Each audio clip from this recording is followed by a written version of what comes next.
Last week, Will Prowse, his channel is DIY Solar Power with Will Prowse, did a video about these WattCycle batteries, and it turns out that the behavior and the problems that exist are not unique.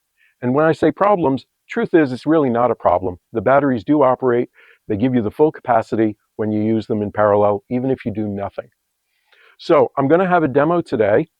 It'll include two of these WattCycle 100 amp hour Bluetooth batteries and a 20 amp hour battery that is not Bluetooth, also a WattCycle. I will have a load that I can put, which is basically something to discharge the battery. And I'll also have a charger, although I probably won't be demonstrating charging, but I will be using it between takes. Let's talk about a single string here. So the batteries, for my convenience, are set up.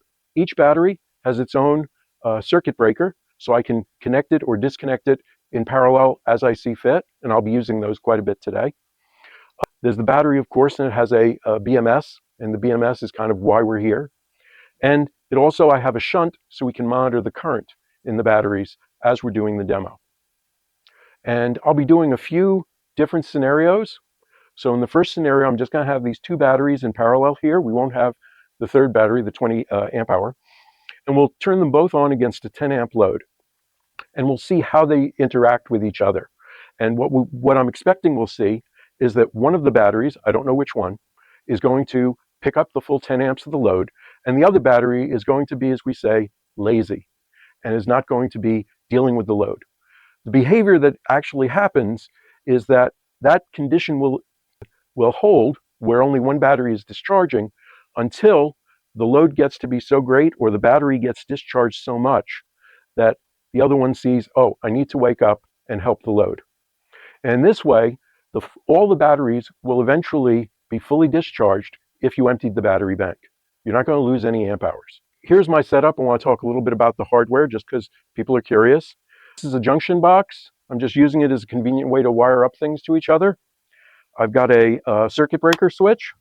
I'm using it mostly as a switch, and those were pointed out in the diagram. Of course, here's the WattCycle battery. Oops, I'm covering up the important information there. Okay, this is battery 1. Below here is the shunt.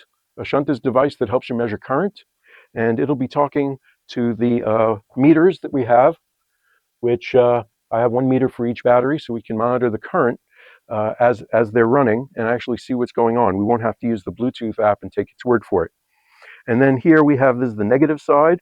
I'm using blue because I couldn't buy black. And basically this guy here represents a bus bar. So normally you have, it's recommended you have batteries hooked up together in parallel with equal length between the bus bar and the battery.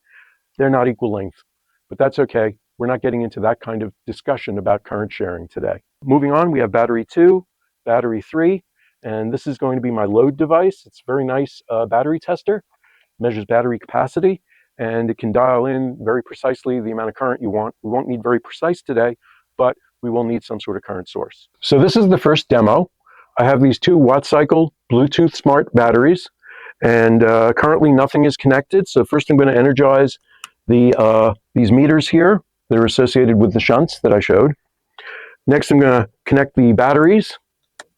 Okay, and now I'm going to apply a 5 amp load. Let's see how this works. What we're expecting is, currently the charge switch is off on both these batteries,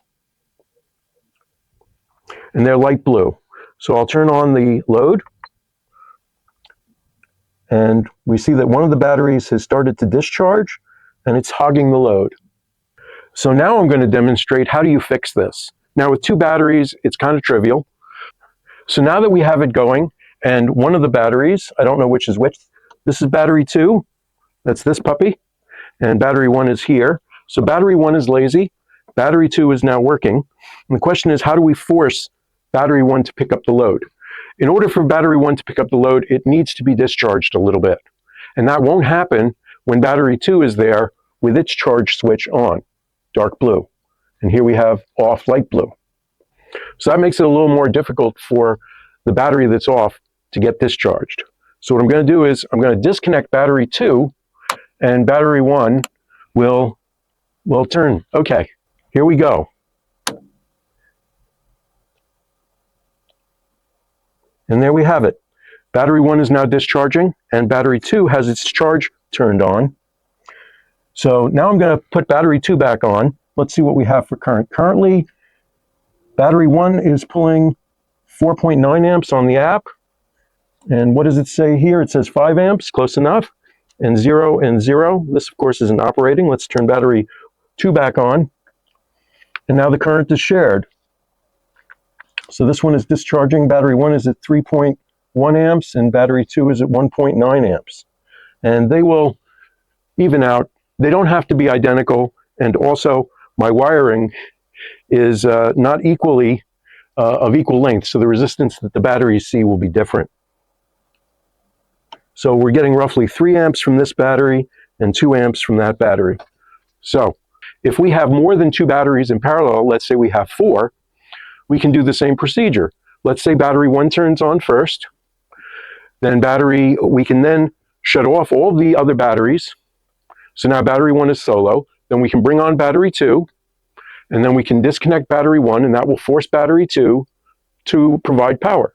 Then we can bring on battery 3. It's not going to start discharging yet, but when we bring off battery number 2, battery 3 will then end up being exposed to the whole load with no one to help. And then the same thing with battery 4. Now, once their switches are all released, meaning have gone to dark blue, they will stay that way. And if you wanted to in the app, you can manually turn them on and off. The problem when you first start the battery from having been fully charged is there's a condition where the BMS is saying, hey, I'm fully charged, and don't charge me anymore. And even if you tell me to charge, I'm not going to listen to you because I know better. The 3 battery problem. Yes. Okay. We're going to be having all 3 of these batteries operating in parallel. So I've already turned on all the batteries. So all of the switches up there have been turned on. And batteries 1 and 2, they've been fully charged. And the charge switch is marked as light blue. And the discharge switch is dark blue, which means it's ready to discharge, but it's going to block charging. And the third battery, it's just in its normal third battery state. And I'm going to start the load at 5 amps. And we see that the 2 Bluetooth batteries have not started discharging. The charge switch is still on, and that makes them difficult to discharge. They can discharge, but when you've got another battery there that's also fully charged, it's going to take the entire load. And let's see, what do we have? We have almost 5 amps on the battery number 3. Battery number 2 has a small current of about half an amp. Battery number 1 also has a small current of about 0.8 of an amp. Do I get that right? So we are getting a little bit of discharge from these batteries, but it's not very much. Oh, the Bluetooth app is showing that battery 2 is discharging a little bit, but battery 1 is not. So a trickle of a discharge, not very much. What will happen for battery number 2 to start discharging fully, to be sort of not lazy, but a full member of the family, is battery number 2 will have to start discharging at a reasonable rate. And on this battery, I measured it, it's at about 2 amps. So after a load of 2 amps through this battery, it'll eventually say, oh, I should be discharging. So I'm going to turn my charge switch back on. Sort of sounds counterintuitive. Why does the charge switch? We can talk about that in another video. And so the problem that Will Prowse showed us was that when you have a battery that is not Bluetooth, and you have 2 batteries that are Bluetooth, the Bluetooth batteries get lazy. So what Will then did was he ran the non-Bluetooth battery down to only 30% of charge with a 10 amp load. So that took a little bit over an hour, probably more than an hour and a half. And at that point, this battery got so low that it was starting to suck current out of the other battery, and the other battery eventually woke up, as I said, after that 2 amp load. So the question now is, how do we wake up these other batteries? Well, if your non-Bluetooth battery is hardwired into the bank, and you have no way of disconnecting it, you're not going to be able to do the trick we did before. But if I flip the switch, I'm able to disconnect one of the batteries, the non-Bluetooth. Now I've got the 2 Bluetooth batteries going, and battery number 2 has turned on is no longer lazy. The charge switch is turned on, and it's allowed to discharge without any interruption. And if I turn off battery number 2, click, battery 1 is still on, still connected. And again, we see battery 1 has also started. If I bring them all back on, we see that battery number 3 was charging. Battery number 2 and battery number 1 were discharging. So when I hooked battery number 3 back online, it was discharged more than the other 2 batteries and therefore started charging.